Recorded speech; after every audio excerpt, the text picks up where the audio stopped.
there's this track record of the Black community not being really, okay with queer people.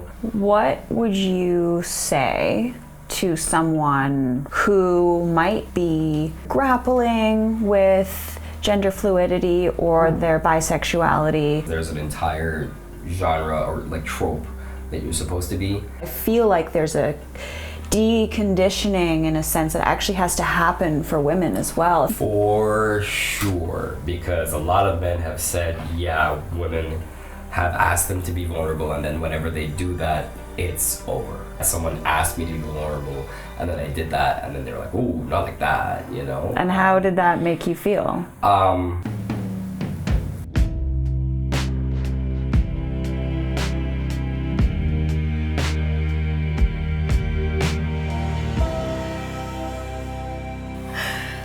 So you were nominated. Yes, yeah.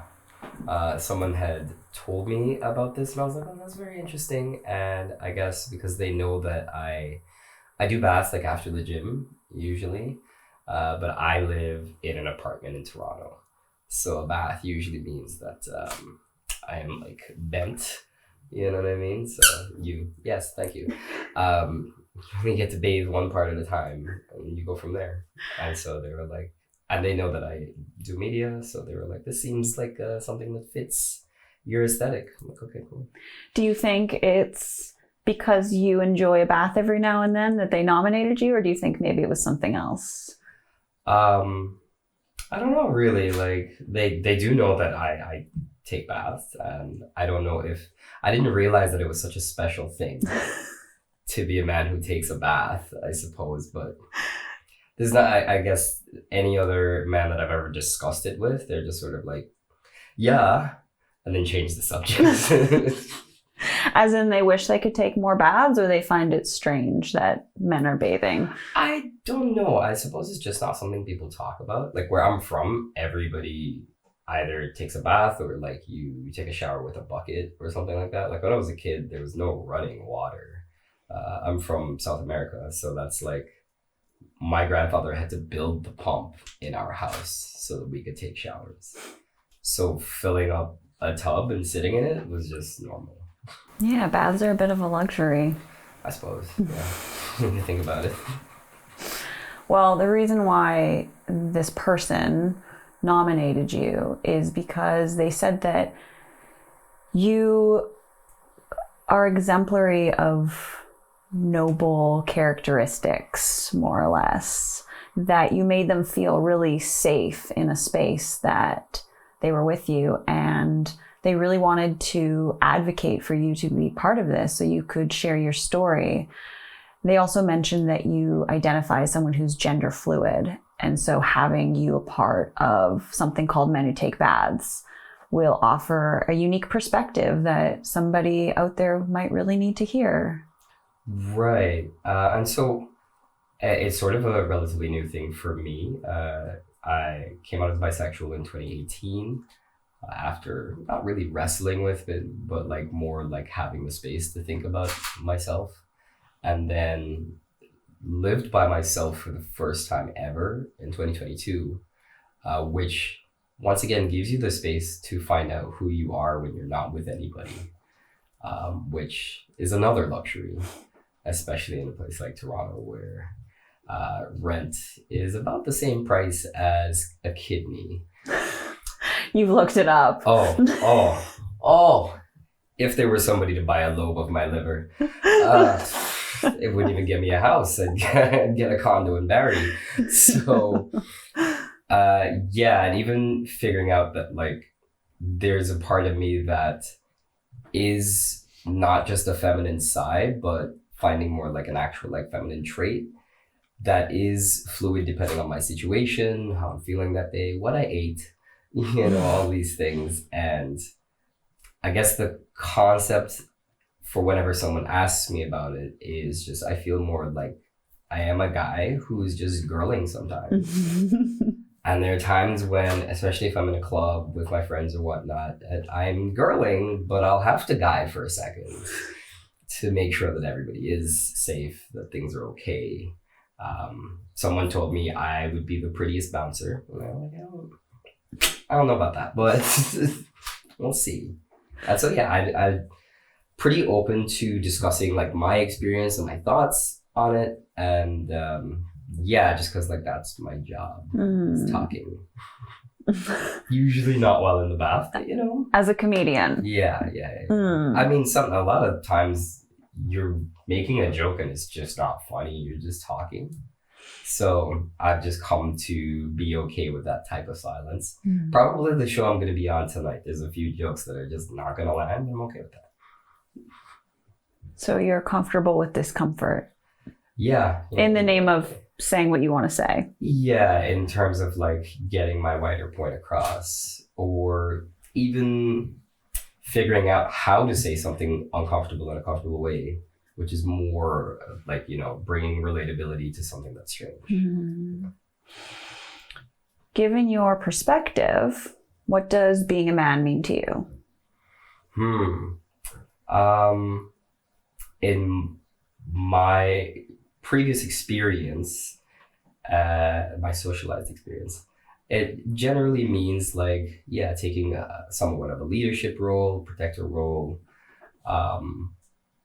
being self-sufficient, which is kind of like our biggest one, well, battling today, which unfortunately includes not asking for help. It includes taking advantages, you know, and what I would like it to mean more for me is that I can offer that comfort to other people, that I am strong enough to ask for some help if I need it, you know, because it's right there in the saying, no man is an island, which is hilarious. I'm from the Caribbean, but also not one of the islands. So, you know, I'm just in the middle ground of a lot of things, you know, as we would say, like Sunday midday, you're right in the middle.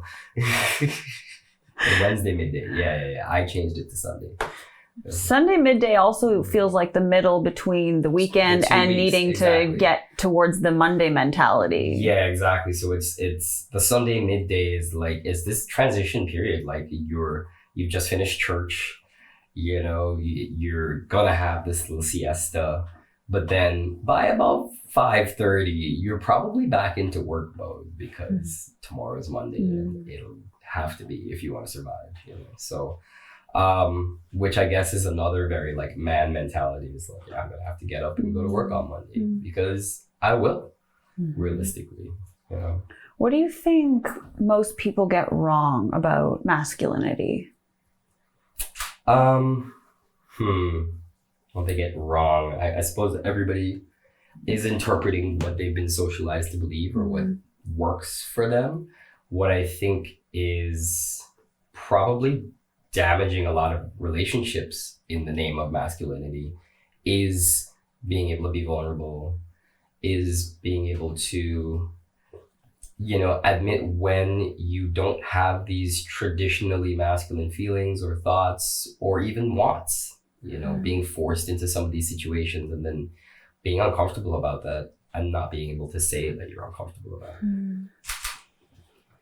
Stoicism, that's what it is, you know, which I had a long conversation with a very, I'm going to call him a Viking. He's a Viking man who basically said like, yeah, being stoic is dealing with the world and shutting up about it, which I suppose is the truth to the concept, but as to whether it's the best way, I don't think so, you know, at least in terms of being an adjusted person and being able to like make yourself and other people feel safe, it feels like a recipe for disaster. Can you share who or what kind of taught you what being a man is and then how you came to define it for yourself? My father, for sure. My father and my older brother, who are kind of a mixed bag, because my father is a very traditional Black Caribbean man with a lot of things in that. I'll call him and we'll have the shortest conversation. It won't even be a conversation. Hi, how have you been? How's work? And I will have to ask him, hey, what are you excited about? What's coming up? And then when we end the conversation, he kind of won't even say bye. He'd be like, all right, good. You know, like it won't be, there can't be really any like tenderness in the conversation, specifically, you know. And then my brother, who is 15 years older than me, kind of had like a softer side. You know, he works in like web development and whatnot, but like even before he had his kids, he has three daughters now. So he's on a different side of like tender masculine, I suppose. But like even then, like we were close brothers and figured out how to, even though we were literally fighting all the time, figured out how to support each other in our way. You know?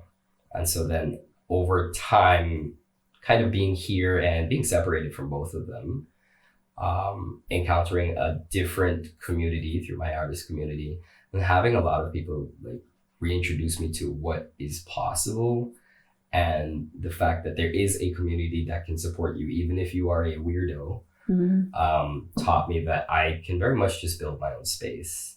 And as long as you are charismatic enough, another man trait, people will follow you. People will follow you, or they'll allow you to be even if they don't follow you. Can you expand on that a little bit? What it means to be charismatic? That's been a key component of you in your journey of self-acceptance, and then expressing that this is your journey and this is who you are now? Oh, definitely. Like, part of like what people will always say that they like in a person, but generally in men, is confidence. And I did not grow up a very confident person originally. It was until, have you ever seen this movie, The New Guy? It's a stupid comedy movie from the early 2000s, where he gets bullied like severely in his first school, and then he moves to another school and decides to change his personality altogether. And I took that very much to heart. I was like, yes, I'm going to do exactly that. And because I had been in the same school with the same people for like 11 years. And yeah, and then I went to a different school, which was arguably a more intimidating place, but I had decided that I was no longer going to be intimidated. And basically fake it till you make it, but just found that like, yeah, even if you are a little crazy, as long as you can make other people feel at home, you know, which is, you know, in a way diminishing yourself, but also providing a truth to your own like position in the space, people will kind of give you that space, you know, as long as you make them feel safe. I realize that a lot of bullies are only bullying people because they feel intimidated in one way or another. Either you're too smart, or you're good looking, or, you know, you just happen to have a particular place in a hierarchy. If you figure out how to either include them in that or give yourself a space that is not intimidating but this supporting role, a lot of people will just let you have it, you know, unless of course they also want that space. So what are you gonna do? Well, we're gonna fight about it. So you mentioned that you kind of came out as bisexual. It was 2018. Yeah. It's not so much how did you come to that realization, although you can touch on that if it feels right.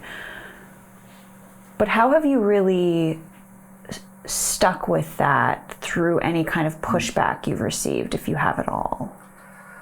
Oh yeah, there was actually some initial pushback from some people I considered close friends who, thinking back on it, they were really doing it for like my own safety or whatnot, just because like there's this track record of the Black community not being really, you know, okay with queer people. One of my friends was just sort of like, yeah, you can be who you are, but, you know, don't force it down my throat. And I was like, well, no one was doing that. We're just close friends, and this is who I am now. And I mean, we're kind of not really friends anymore.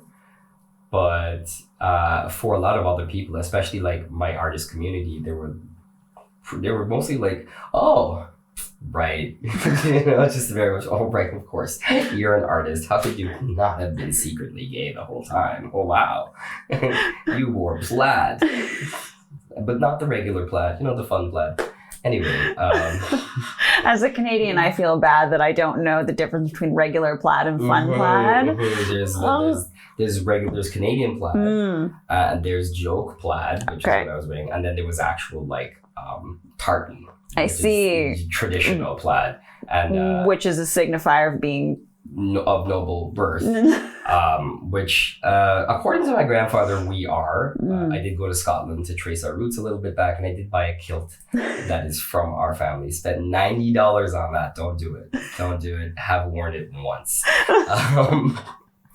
But yeah, and figuring out like what to do with that in terms of like not just like dealing with my attraction, but like interacting with this new community, as well as like the way that I dress and I move. I'm typically like a passing cishet man, and figuring out that like, yeah, I could probably not even work on like having to be like the most engaged in the queer community, although I feel like I am pretty engaged, but it's more like, you know, I have a lot of friends who complain about how bombastic pride is. It's kind of a fun joke topic usually. And it's like, yeah, it is huge. It's a lot and it's too much for some people who are part of that community. We're like, yeah, we're here, we're queer, but not like that. Like, you know what I mean? But like, it's become this other big spectacle. Over time, handling just being a regular person who happens to be queer, who happens to be gender fluid. I don't need to make it part of my personality, although it is part of me. I'm just going to like just live my life. Whatever happens, happens. What would you say to someone watching this or listening who might be either grappling with gender fluidity or their bisexuality? What would you say to them to maybe help them continue down that path of exploration in becoming more comfortable with themselves? That will have, I suppose, sort of a two-part ideal, because of what I did. I was lucky, like I said, to be able to interact with a lot of people who it's their job to talk about their experience. Like, yes, they're on stage and it's a joke, but they are also trying to make it relatable and have you understand to a point so that you can eventually laugh. And so like, yeah, and then, you know, talking to some people like off stage of what their experience is, researching some of the media in terms of, you know, there's a lot of books for people who are questioning. There's a lot of forums, communities for people to talk about like, yeah, these experiences of what is it that do I feel is making me queer, or is this just a regular happening with my brain that is a thought experiment? Where does one thing start and one thing begin? People are people like when things are simple, and when they're not, that becomes really hard to grapple with. So spend some time, you know, exploring all these avenues. Don't lock yourself into anything, you know, until you are sure. And even if you're never sure, that's also okay, you know. But the thing that will always make the difference is having community and people who accept you, even if you're not sure about what you are, about what you want, you know. As long as you will have the wind at your back, you will fly. Wow, I was not expecting that ending. Yeah, that's what we do. Break out in the gospel. That's today. great. Yeah. Cool. Wow. The gospel. I just want more. I'm like, how do I ask a question that just gets me more of that? I can just keep doing that if you want. Like, doesn't it? I was also a youth group leader for 4 years. So breaking out into song like it's a Bollywood movie, that's also on the list of things. Highly supported here. Yeah. Okay, cool. There's great acoustics in here, so you know, set up a microphone like that. You've got one right there. Yeah. Okay. I thought you were gonna go for it. Whole wrap is what we're gonna have. So maybe a bit of I'm gonna put forward the question, and I'm gonna see how you kind of navigate it. Has connecting with the more feminine side of you at any point made you feel like less of a man? At times, I guess, because it's in conflict with what you're taught and what we're seeing in like wider media, like these things always come across my desk of, would you date a guy who was doing this? You know, there's the whole sassy apocalypse, you know, and then also being light skinned, there's an entire genre of media centered around light skinned men being more feminine and less attractive because of it, because we're trying too hard to be attractive. And it's like, some of that is true. Some of that can feel very true.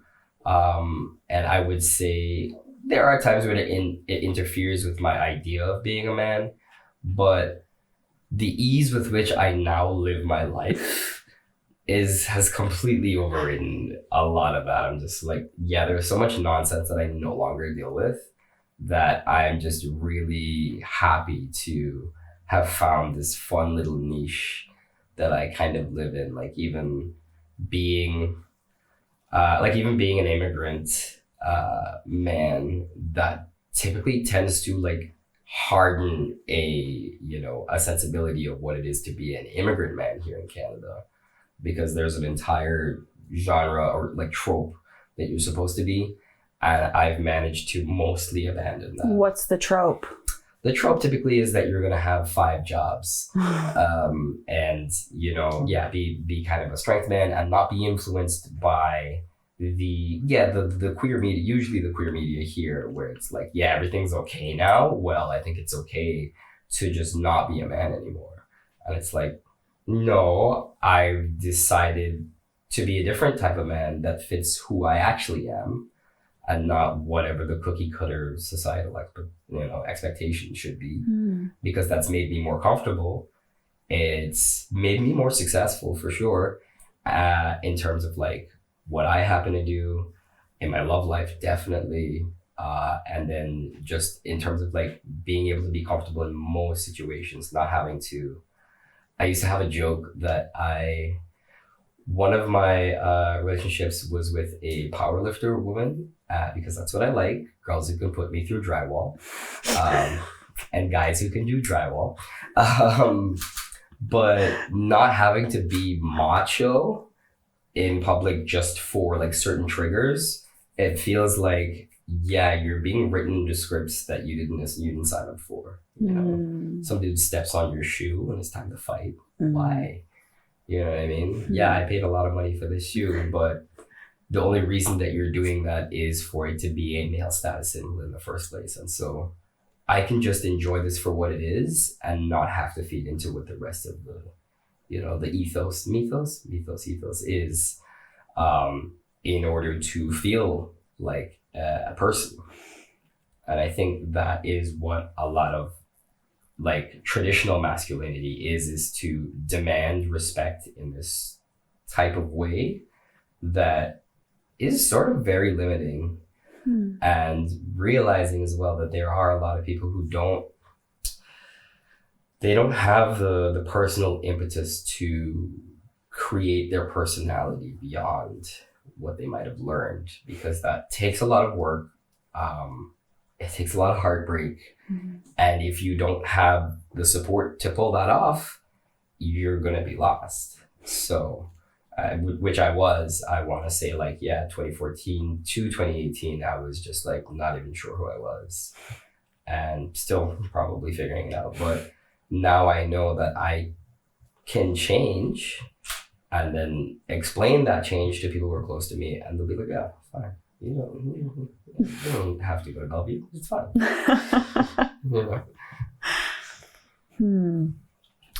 I think about what you said about your father and his stoicism, and then where you're at. And I wonder what you hope masculinity will look like 10 years from now. Yeah, this is good. You want it to be here. Yeah. What it will look like in terms of like what's acceptable and what because I always think about like what we might want to see, because a lot of what we want to see is easily digestible tropes that will work for media, because we are the most overwhelmed generation of all time. What will it like actually look like? I feel like more and more what we're having is like people wanting to build their own way, like in terms of what models have been for like 50 years now, traditionally feminine men, you know, who are exuding masculinity in a way that a lot of women say they want to see, but a lot of men are not okay with expressing. So why is that disconnect there in terms of like what's allowed in media?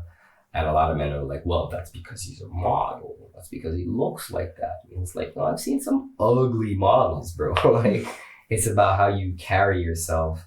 And yeah, it comes back to your confidence, your charisma.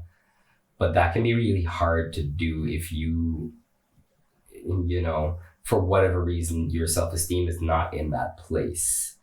So I feel like masculinity's always been fluid, but we have so many more people who are willing to admit that, who are willing to like live that idea, and it is way more possible for more people to see it because of our wide proliferation of media. You know what I mean? And do you think women are accepting of this vulnerability in men? Because it's also something that we can ask of men, thinking that that's what we need to be asking of men as well. And then they show it to us and we're like, whoa, whoa, whoa, where's the structure? Where's the ability to feel safe in you upholding these masculine ideals? And so I feel like there's a deconditioning in a sense that actually has to happen for women as well, if we're asking this of men. For sure, because a lot of men have said, yeah, women have asked them to be vulnerable, and then whenever they do that, it's over. I myself have experienced that of like, yeah, opening up to someone and then they ghost you. They're like, yeah, that just doesn't feel like the type of man I want.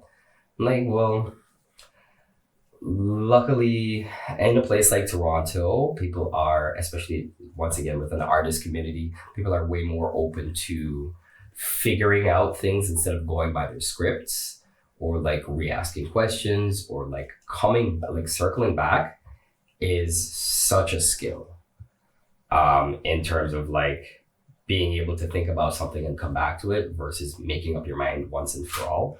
That I think is our weakest trait. So critical thinking. Basically being able to be introspective. And anyway, yeah, you know, I have had that happen where like, yeah, someone asked me to be vulnerable and then I did that and then they were like, ooh, not like that, you know? And how did that make you feel? Luckily, I was at a point in my life where I was like, well, that's okay for you. Especially now, I'm living my life from a point of abundance and like exploration, but mostly that like, yeah, things are always changing. Everything's expanding, including the universe and including my circle of like understanding and care. So whenever I do encounter someone like that, or have some of my friends encounter someone like that, and that tells them that their path that they're on is incorrect, I'm like, no, you probably are just in the wrong spaces. You're consuming the media that, you know, is offered to you, but the algorithm doesn't really have your best interest at heart. The algorithm is there as a rage machine and not really there to make you feel good about yourself. So I would suggest that you go out and find your tribe, which is not great advice for people who are introverts. I know. So for the introverts watching who are like, what do I do? Come on. I'm not, I mean, I was never super introverted, but I would say what you then need to do is to find your version of interacting with people. You know, there is an organization in Toronto here. It's run by one of my friends. It's called Invisible Strangers. And that is for people who are shy to have a little meetup, have a little low key, like it's not a party situation. It's like, yeah, you come together, we write our names on some tags and you meet people gently. Because I feel like we don't have a lot of spaces like that with the time economy that we live in. If you meet anybody anywhere, we're kind of assaulted with their personality, you know, because you only have so much time to figure out whether or not you do like this person. And then now you're like, you look great on Instagram. We talked well in person. Now let me look at your Twitter. No, maybe not, So maybe spend some time with somebody offline and figure out if you can handle them in person a little bit. That's for the introverts. But of course, introverts have a certain amount of time that they can spend with people in person. It's work in progress, I imagine. Introverts are a work in progress. Yeah, in general. And I just like to see that there are more supports for them as well. Literally reading clubs.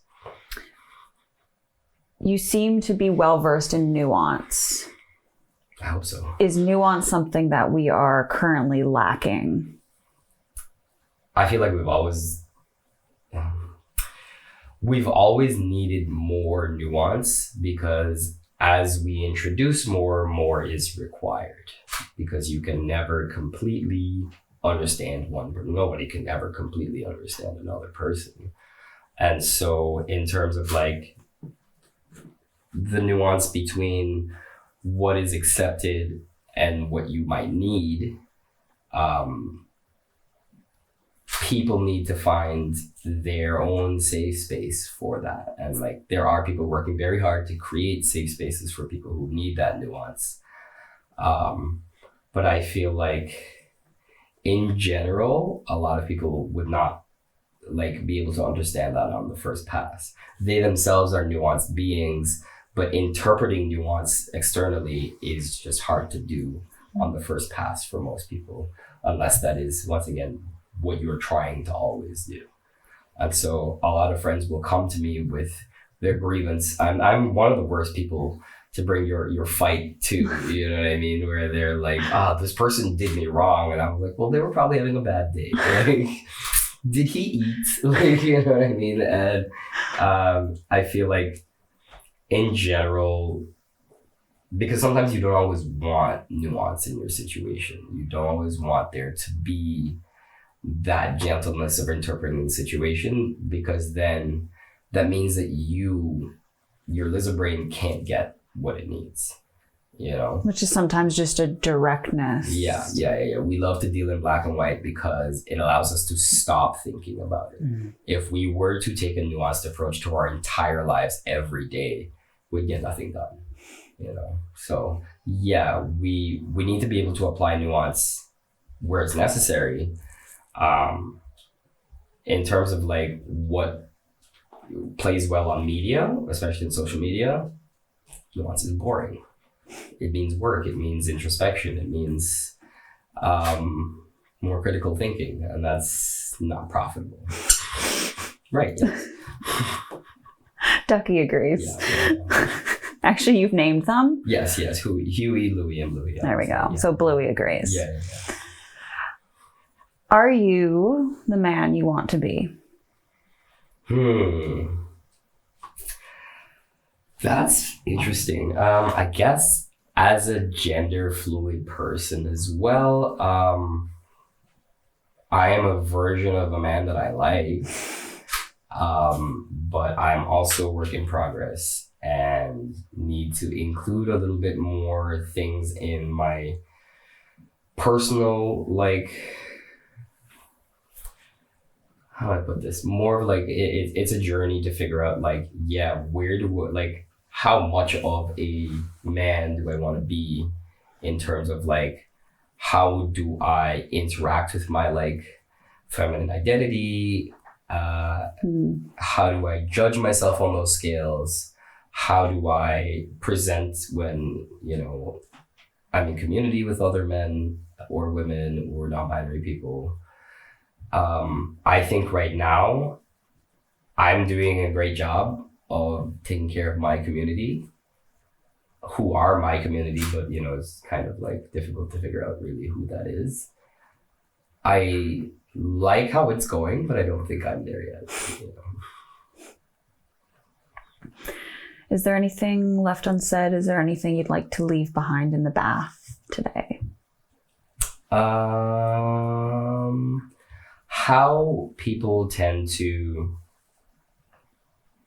how people tend to present themselves is less about who they are and more about what they feel is accepted. You know, like a lot of times my friend and I will go thrifting and have this phrase where you put something together and be like, does this make sense?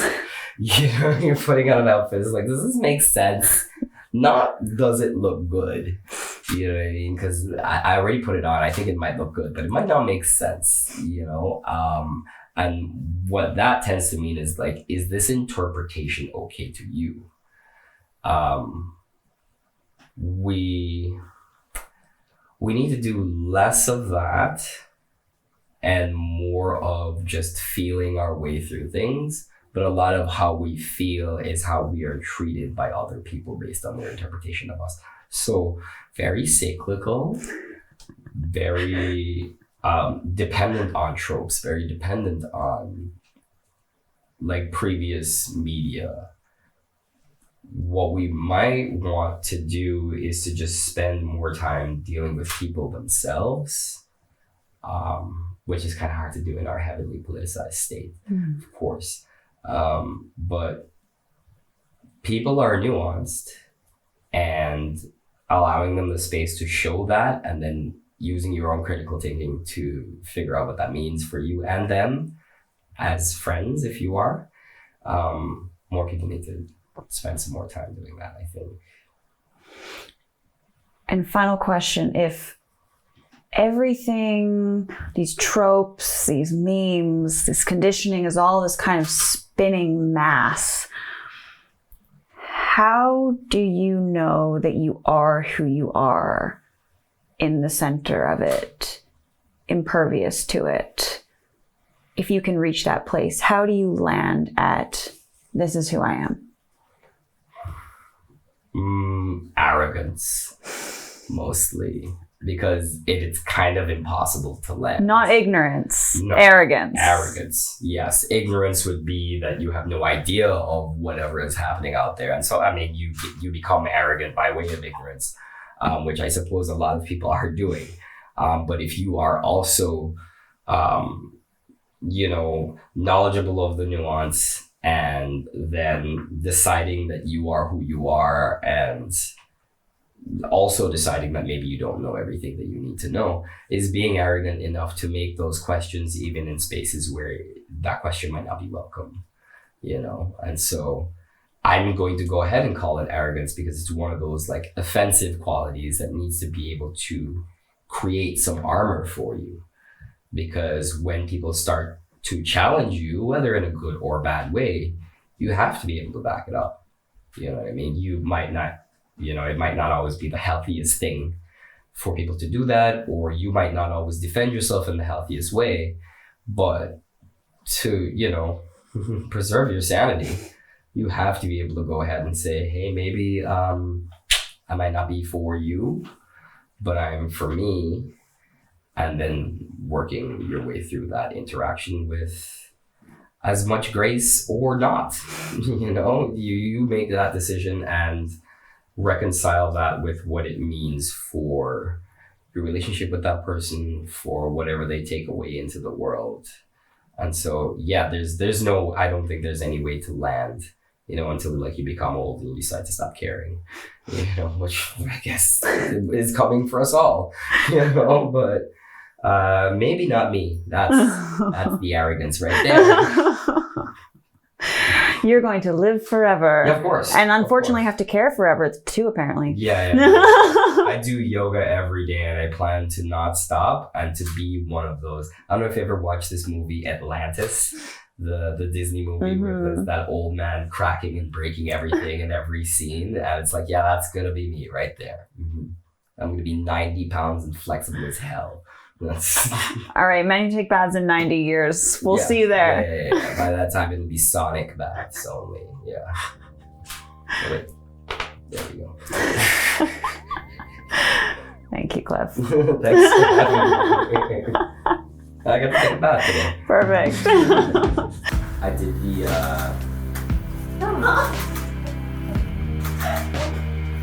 Now, boys. No. Oh, no. You want to swim so bad? Yeah, you want to swim. They start because they know I'm the I-T-T-I-L-L.